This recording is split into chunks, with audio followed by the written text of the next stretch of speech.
Waktu Tuhan pasti yang terbaik, walau kadang tak mudah.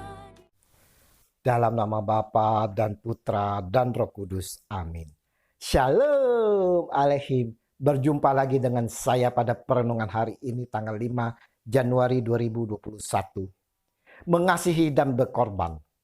Bacaan-bacaan liturgi hari ini diambil dari surat 1 Yohanes 4 ayat 7 sampai dengan 10, Injil Markus 6 ayat 34 sampai dengan 44. Barang siapa tidak mengasihi, ia tidak mengenal Allah, sebab Allah adalah kasih. 1 Yohanes 4 ayat 8. Saudara-saudaraku yang terkasih di dalam kasih Kristus, ciri seorang Kristen adalah kasih. Tanpa kasih dia bukanlah seorang Kristen. Karena Allah sendiri adalah kasih. Jika kita tidak memiliki kasih, pasti ada yang salah dan tidak beres dalam pengiringan kita kepada Tuhan selama ini. Apalagi kita sering mengklaim bahwa kita mengasihi Allah. Tapi nyatanya kita tidak ada kasih. Kita membenci, menyakiti, dendam kepada saudara-saudara kita. Kita tak sedikit pun ada empati terhadap sesama. Bacaan pertama hari ini saudara-saudara mengingatkan kepada kita semua, kepada saya dan saudara-saudara. Tertulis seperti ini.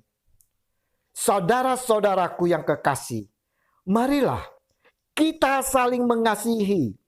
Sebab kasih itu berasal dari Allah, dan setiap orang yang mengasihi lahir dari Allah dan mengenal Allah.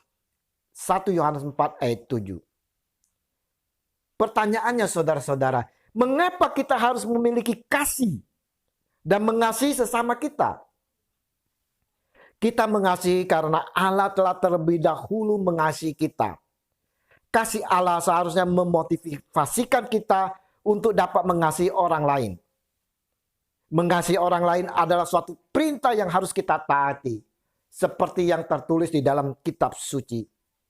Kasihilah Tuhan Allahmu dengan segenap hatimu dan dengan segenap jiwamu dan dengan segenap kekuatanmu dan dengan segenap akal budimu. Dan kasihilah sesamamu manusia seperti dirimu sendiri. Lukas 10 ayat 27. Saudara-saudaraku yang terkasih, dalam mengasihi berarti kita mau memberi, baik memberi waktu, materi, tenaga maupun pikiran. Memberi berarti kita mau berkorban.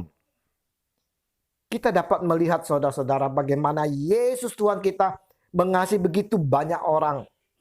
Yesus mengasihi karena tergerak oleh belas kasih-Nya. Kenapa? Karena mereka seperti domba yang tidak mempunyai gembala. Markus 6 ayat 34. Yesus melihat begitu banyak orang yang hidupnya terombang-ambing, tak menentu tujuan, kehilangan arah. Begitu banyak mereka yang mengalami masalah-masalah di dalam hidupnya. Mengalami sakit penyakit, keputusasaan di dalam hidupnya. Yesus sungguh prihatin melihat itu semua saudara. Juga prihatin melihat keadaan kita pada saat ini. Terutama di dalam masa pandemi. Untuk itulah dia hadir ke dunia agar semua orang mengalami kelegaan di dalam hidupnya. Yesus mengorbankan waktunya sepanjang hari, sepanjang waktu untuk mengajari mereka akan arti dan tujuan hidup. Yesus pun peka saudara-saudara. Yesus peka melihat mereka kelaparan. Mereka butuh makan. Saat telah menjelang malam, kerumunan orang masih mengikuti dia untuk mendengarkan pengajarannya. Para murid menyampaikan kepada Yesus, suruhlah mereka pergi supaya mereka dapat membeli makanan di desa-desa dan di kampung-kampung di sekitar ini. Markus 6 ayat 36. Tetapi jawabnya, kamu harus memberi mereka makan. Kata mereka kepadanya. Jadi haruskah kami membeli roti seharga 200 dinar untuk memberi mereka makan? Markus 6 ayat 37. Kita sering saudara-saudara seperti murid Yesus yang kurang peka. Berapa banyak di luar sana saudara-saudara yang kelaparan tak dapat makan. Apalagi di masa-masa pandemi ini. Adakah kita mengasihi mereka yang di luar sana saudara? Adakah kita peka tergerak oleh belas kasih kita untuk berempati dan memberinya makan? Perenungan hari ini mengingatkan kepada kita semua saudara. Kepada saya dan saudara. Bahwa kita telah menerima kasih secara cuma-cuma dari Allah Bapa. Kita pun mau membagi kasih itu kepada semua orang. Kepada sesama kita untuk saling mengasihi. Mengasihi dengan tanpa membedakan suku, agama, ras, dan budaya. Kita mau mengasihi kepada semua orang, sekalipun dia musuh kita yang telah menyakitkan kita.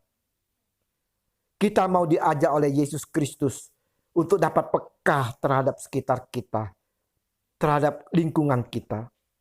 Kita mau mengasihi dengan tindakan nyata saudara-saudara, dengan mau tergerak oleh belas kasih yang ada pada diri kita untuk mengulurkan tangan kita membantu mereka, baik waktu, tenaga, pikiran maupun materi.